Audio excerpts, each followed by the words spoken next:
Kentucky can't get it done against the number one team in college basketball as the Auburn Tigers win in Rupp Arena. And the Cats have a must-win game against LSU, which is a quad 3 game, making it even more imperative that Kentucky wins coming up on Tuesday. Big week, SEC tournament implications, a lot going on for Mark Pope's team this week. And, of course, the injury news on Jackson. We'll talk about all of it on today's episode of the Wildcats Today Podcast. I'm your host, Andrew Stefaniak, writer over at Kentucky Wildcats on SI, joined, as always, by Carson Nash. Carson, didn't have you on Friday. You were busy working, so we haven't seen you in a few days. What's been going on? Yeah, I've been missing out. I had FOMO on Friday, but yeah, nothing much. Not the best basketball game to watch on Saturday, but some good vibes later in the day kind of helped me come back down from the loss. So doing fine on this Monday afternoon, but not the best look for the Cats this weekend. No, I mean, I don't know how great I felt about us winning. I didn't feel incredibly great about it. Of course, I don't know how you could. I mean, it was number one team, but I was just disappointed with the way they came out and played. It just felt like a great example of that's coming out and turning over the ball 6 times in the second half in a row. I mean, I was really unhappy with the effort and the execution in this game. It seemed like Auburn kind of punched you quick, and it never felt like Kentucky ever made their kind of run. And Rupp Arena, Carson, wanted to pop. It wanted to pop so bad. I think Kentucky got it down to 6, or it was either 8 or 6 at one point. I think the biggest stretch of the game, it was a 7-point game there in the first half, and we had 3 possessions to where we could have cut it to 4. And that kind of felt where the kind of momentum shifted in Auburn's favor, because when you didn't get those 3 consecutive possessions to get any points, and then you go on the other end and Lamont gets a flagrant foul in that same order, and it was that kind of collectively ended the game, even though at that point I had already figured, they already have 2 banked in threes. The game's over then. So that was I looked over in the press box. I was sitting next to Zach Gagan from the writer for KSR, and I was sitting next to them, and I looked over, and I was and Wyatt was my writer for my website. Wyatt Huff was sitting to the right of me, and we kind of looked over and said, okay, we don't do well when the opponent bangs in 1-3, but now 2, and you feel like that is it felt like each of those was 20 points. It was like you were coming from a 40-point hole from those 2 bang threes. So I mean, kidding, but kind of not really. I mean, I think it set the tone for the game. I mean, it just felt like nothing really went Kentucky's way. It was a good basketball team, but I just thought we could have shown up better than we did, and I was disappointed with this team. I mean, that was an opportunity. Rupp Arena wanted to explode, and it never got a chance to, and it was really frustrating. So this game really, I just was not happy with the Cats in this one, but it's next game, short memory.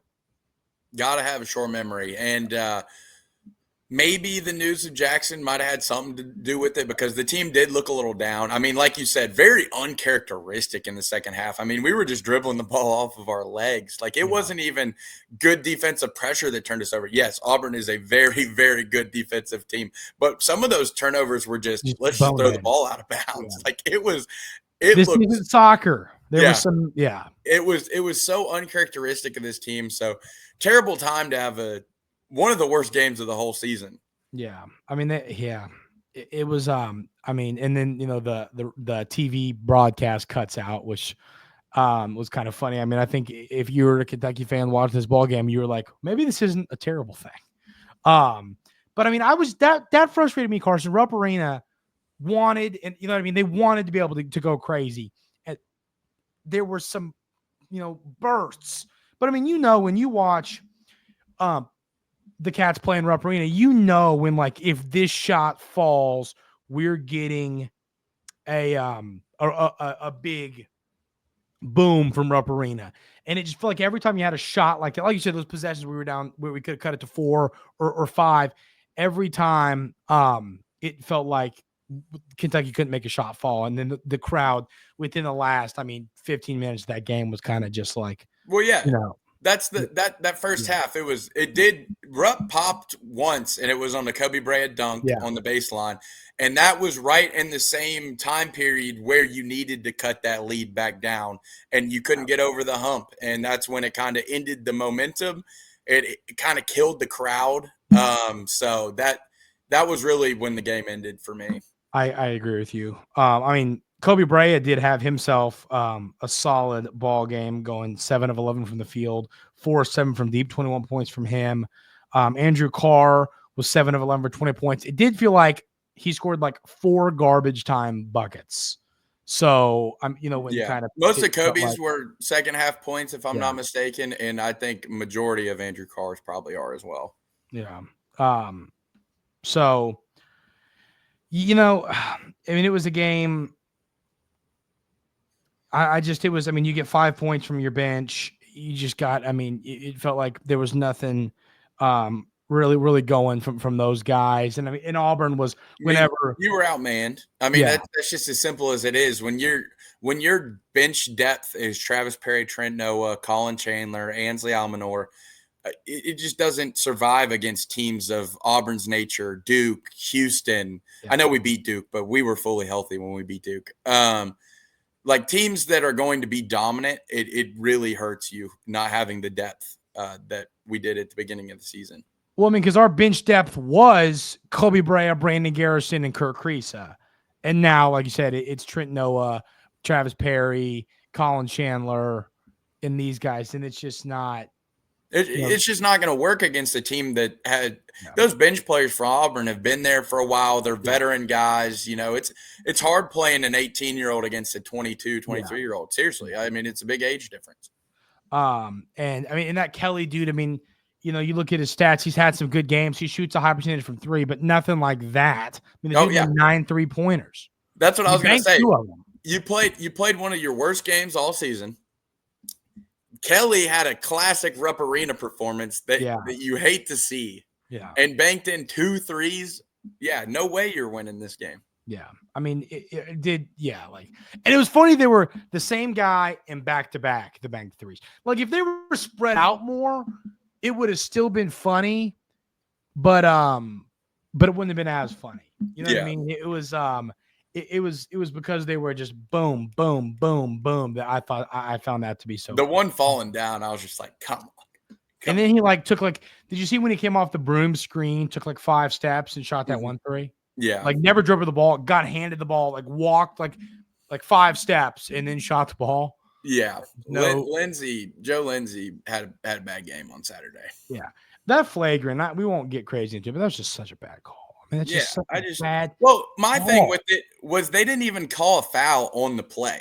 When the play was going on, they didn't call foul. They called to go look to see if he was out of bounds. Yeah. And they ended up calling it a flagrant foul. Yeah. I was just in shock because, at that point, I was there. So, I was like, what are they even reviewing here? Yeah. And I thought they were just going to give us the ball because Lamont established himself back in under the basket, which was a cool play, by the way. It was. He kind of it was a smart veteran play. But then they start coming on the other end. Chad Baker-Mazara is laughing because he knew, he was like, what? And they start shooting free throws. So it was a big swing in the game. Yeah. What was your? This needs to be a new segment, and it's Carson's chirp of the game. Did you have a chirp of the game that could be said on this podcast?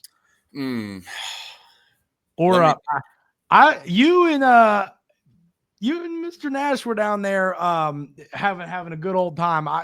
There was a lot of talking chirping blue. I loved it. That was the loudest I've seen y'all all year long. There was a lot of, and Mike said the same thing. Mike was at the game, and wherever he was sitting, he had a clear vantage point of you. Yeah. And he got home and he was like, Carson spent a lot of time like this and like this. And I was like, that's hilarious. Mike said, well, one of the referees, I don't know his name. It wasn't Joe Lindsay. It was the guy on the baseline. He was making some questionable calls. And I like to watch the officials during the game as well, just to see how they operate. And he had a tough game, I'll say. He wasn't doing so hot. But, yeah, I think my best chirp was probably something along the lines of see you at Kroger next year, Chad, or maybe you're older than Luca, get a real job. I don't know. It was Maybe one of those. You know who else he's older than? I saw this on Twitter yesterday. Who? Tyler Hero. I know Tyler, Keldon, PJ, and Like that was crazy because you got to think about that. Like Tyler's year was our senior year of high school. Yeah.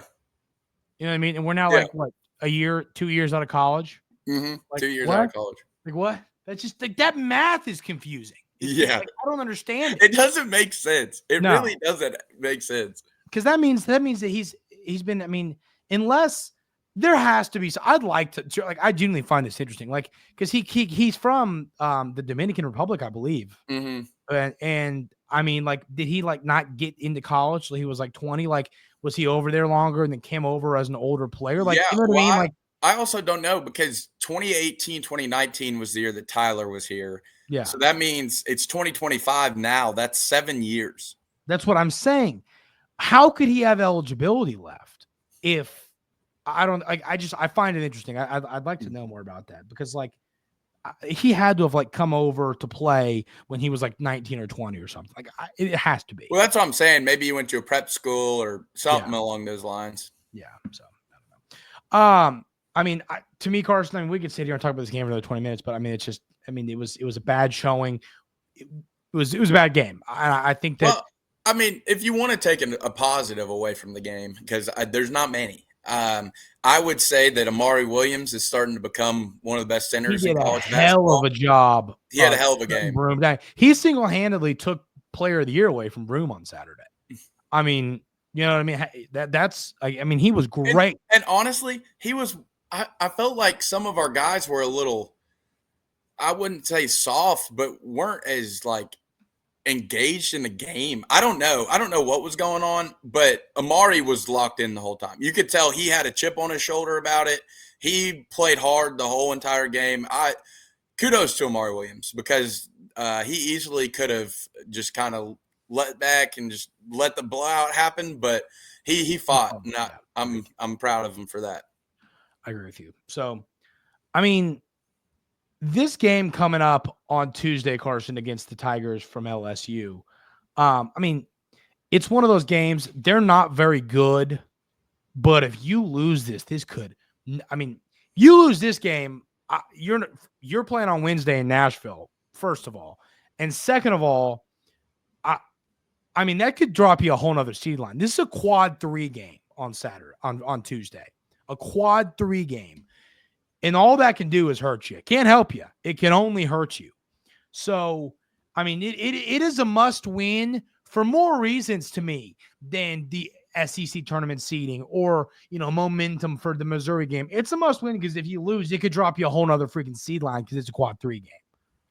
Yeah.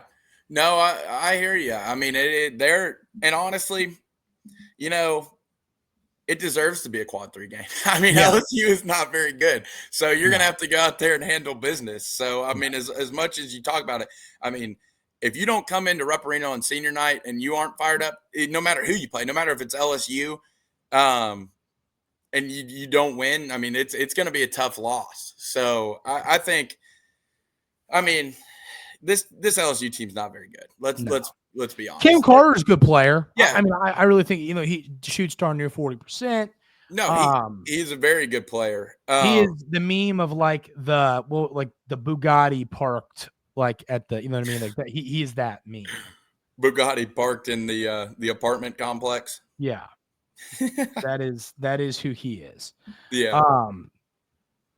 And old Damian Collins still lacing them up for that. Yeah, Damian Collins 9 points a game almost 8.6. I know, and I'm gonna be really, really upset if we can't score inside. I'm gonna be really upset because he weighs as much as like my right arm.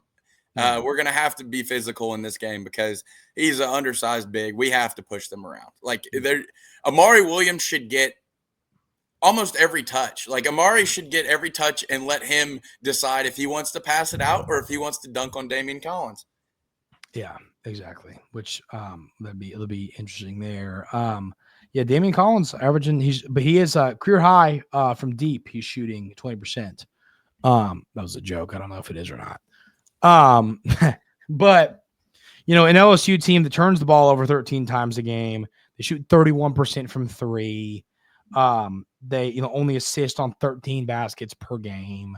They, get 36 rebounds per game, pretty, average number there. So, they're not a good basketball team. You need to go and you need to dominate this team, start to finish. There's no breakdown to this. You know what I mean? They've got, obviously there is, and we're going to do it. What I'm saying is, to me, the X's and O's don't matter. This is a go and beat the crap out of this basketball team and get ready for Saturday against a better Missouri team who's kind of sliding right now. Yeah, this is a game too where your depth doesn't show as much, losing your players, because LSU's depth, they aren't as good. They don't have as much depth as in Auburn for sure, or us really. But Trent and Travis will be fine in this game, getting open shots and everything. So you should be able to run your offense the ways you weren't able to run it against Auburn. So that shouldn't be an issue. My biggest thing is taking care of the basketball. You saw 18 turnovers against Auburn. That can't ever happen. Yeah. I don't care who you're playing. I don't care if you're playing 98 Bulls. You don't turn the ball over 18 times. If you turn the ball over 18 times, you lose every time. Yeah. Every time. So got to be careful with the ball. No lackluster mistakes. Some of those were just they just didn't want to be there. It just looked dribbled off. It's all right, there's 10 minutes left on the clock. Let's just get out of here. Yeah, I was like, come on, guys. But so that's going to be a big thing. Winning the rebounding battle. Those are two categories that I look at a lot with our team, just because it seems that we struggle in those areas a lot. So really taking care of those two areas. And then at that point, I think if you win those two areas, your team's good enough just to beat them up straight up. Yeah, I agree. And Cam Carter to me is a very, it's the Wade Taylor effect. He's going to shoot the ball a million times. Mm-hmm. The question is, is he hot that game or is he not hot that game? And here's my big thing too. Their other guard, Sears.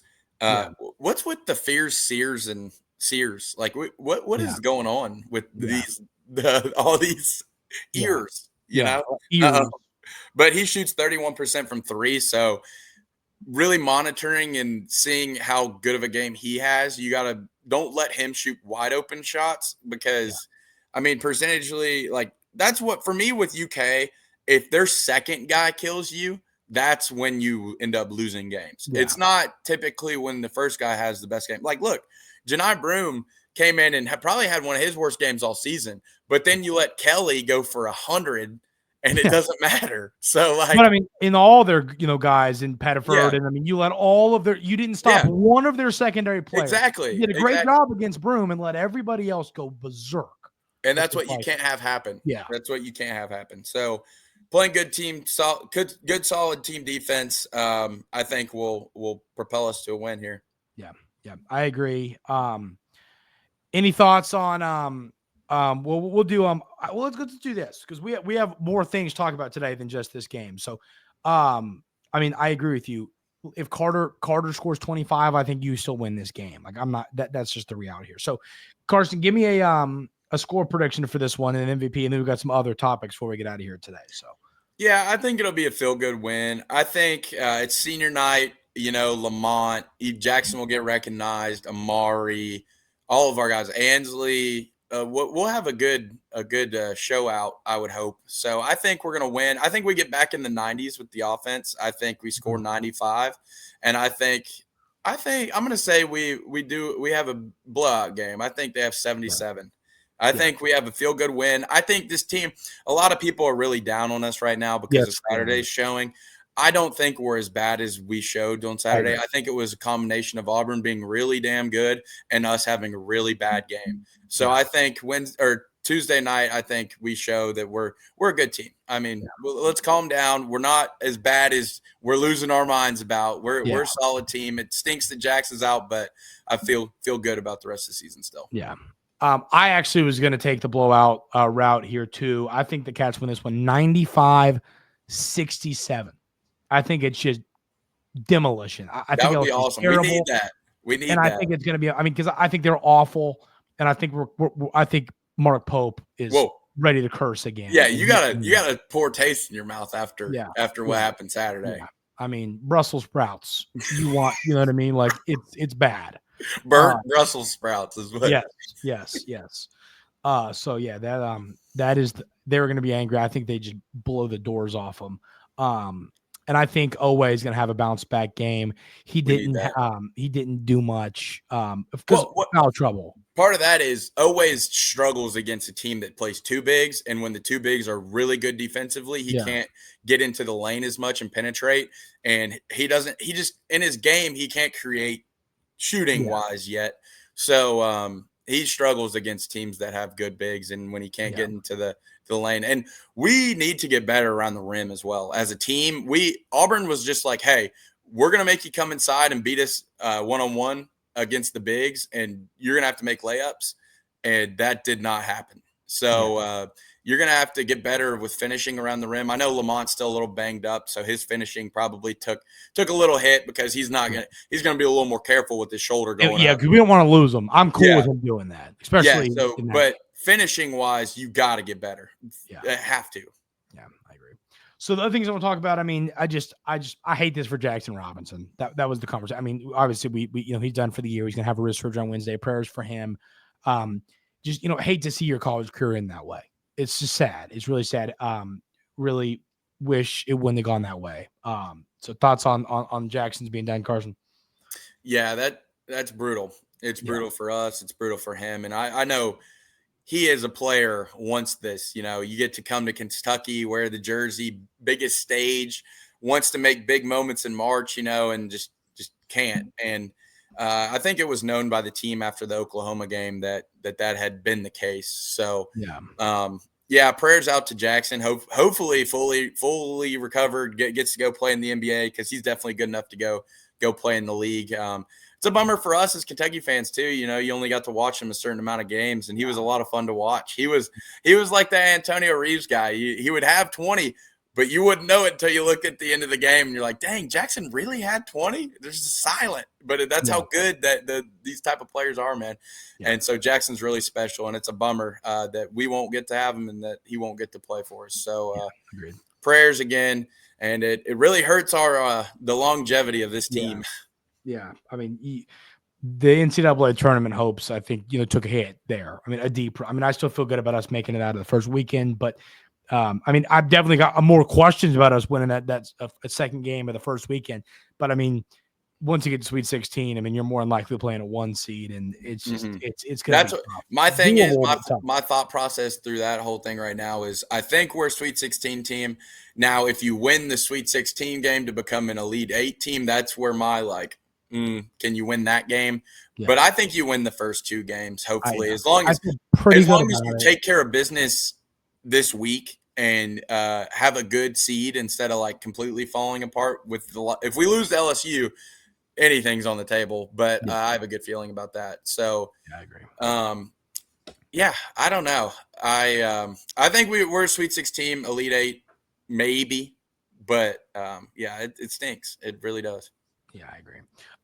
So last thing we'll talk about today is SEC tournament scenarios. And I mean, we can sit in here and we could do this for 2 hours if we really wanted to, because there are a million. But I mean, the main ones that we'll talk about here, obviously we are 8-8. So is Mississippi State. So is Vandy. I'm not going to get in. I mean, we could get into the full thing, but it's confusing and it's long. Point is, you want to go. If we go 1-1 this week, if we finish 9-9, and so does Mississippi State and Vandy, we have the tiebreaker there because it's the record combined between the 3 teams. We're 2-1, so we against those 2 teams. So you can't have. It would be ideal if you should beat Missouri and LSU. That'd be the best case scenario. But if you go 1-1, you have to just hope that Mississippi State and Vandy don't go 2-0, because if just one of them goes 2-0, you're out of that 8 spot. Now, if you go 2-0, this is when other possibilities become interesting. So Mississippi State's 9-7, you'd have to leapfrog them because they beat us head to head. But if you leapfrog them, and then you can move up, and they play Tennessee and Florida this week. Then Texas A&M, they play Auburn on Tuesday, and then at LSU. So obviously you expect them to beat LSU, but if they lose to Auburn and we go 2-0, and they go 1-1, we're tied with them and have the head-to-head matchup. And then lastly, Missouri at 10-6. If they go 0-2 this week, and they play at Oklahoma, which, I mean, Oklahoma gave us a run there. They've got good players. If Missouri loses to Oklahoma and then we beat them, we're then above them because we have the same record and we have the head-to-head. So you beat LSU and you beat Missouri. This goes from, are we an 8, 9, or 10 to, are we the 5, 6, or 7? You know what I mean? So you go 2-0 this week, a lot of possibilities open up. And I bet one of those falls in for you to where I bet if we go 2-0 this week, I bet we're 7 or higher. I really believe that. So you want to go 2-0 this week. Joey brackets, more like Andrew brackets. Yeah, I do spend too much time on that, on like the scenarios. I was like, you got your bracket bunker that you hunker down in. Yeah, it is the shoe room at my house next to Boone. That is my. At least you got some company in your bunker room. Yeah, I know. Are you the one seed at Robert's Western World? No, I am the number 1 overall seed. No, you were put into the West region because of too many Irish goodbyes. When did I Irish goodbye? Oh, it's a known thing. You and JP have the best ones. I've never Irish. We all Irish goodbye low key on Saturday. When have I Irish goodbye? Name one time Irish goodbye. Oh, I can't give you. I mean, I've done it before, but I've not done enough to be world renowned for Irish goodbye. I've Irish goodbye at a time or two before, yes. As seeds don't Irish goodbye. Okay. Well, I mean, it depends on the situation. I mean, come on. But I mean, I distinctly remember an Irish goodbye from you from Railbird. So, I mean, that couldn't be the case. No. I was an All-American during my Railbird stint. Got it. Noted. But so I would say if we had to seed it just based off of ability to hammer sprites, it depends what Cameron culture you get. I mean, you get the right version of him. He's a 1 seed candidate, but I mean, right now he's playing like a 11 that's got a play-in game, and he's got something to prove. So he's got some injuries. His team's a little banged up. Yeah, he's got some injuries. He's just a little bit, a little cold play action, and we're gonna figure it out. We're gonna get to the bottom of it. Von Hall is gonna show up and show out in a big way. Clay Anderson, I think, is gonna make some. I was gonna say moves. JP and Clay coming off their bye weeks. Yeah, coming off their bye week. Could make some stuff happen. And then once again, it's always hard to bet against Carson Nash. So. It depends on the night. I mean, it depends on the night. It's going to be fun. We should find a way to really make a bracket for that. So yeah. All right, Carson. Anything else before we get out of here? No, that's all I got. Hope everyone had a good Monday and enjoys the rest of it. How about Maxwell Hairston, 4.29, fastest 40 in the combine? He's helping his draft stock out. I saw him into the first round someplace. Yeah. So might be the first defensive back in Kentucky history taken in the first round. So. Yeah. Could be pretty cool. Yeah, so we'll see. Well, all right, listen, we'll follow our Twitter, pull up our Twitter, Carson, real quick. I don't know how to do that. You know how to do it. We will we might we'll maybe do something tomorrow after the game. Obviously, we'll have a preview for the Missouri game. But maybe we'll do something tomorrow after the ball game. So follow us over on our Twitter, and then you can see, hey, when we're gonna go live or whatever we're doing. So follow us over there. But we'll for sure have a show for y'all on Thursday or Friday, previewing the Missouri game and talking about whatever happens against LSU tomorrow. Hit that subscribe button. I believe we hit, let's check. 2.1, baby. We did. Yeah, we hit 2,100. Really appreciate that. Help us get to 3,000. Keep pressing that button. We really appreciate y'all. Hope everyone has a great rest of their day. Enjoy the ball game tomorrow, and we'll see you next time right here on the Wildcats Today podcast.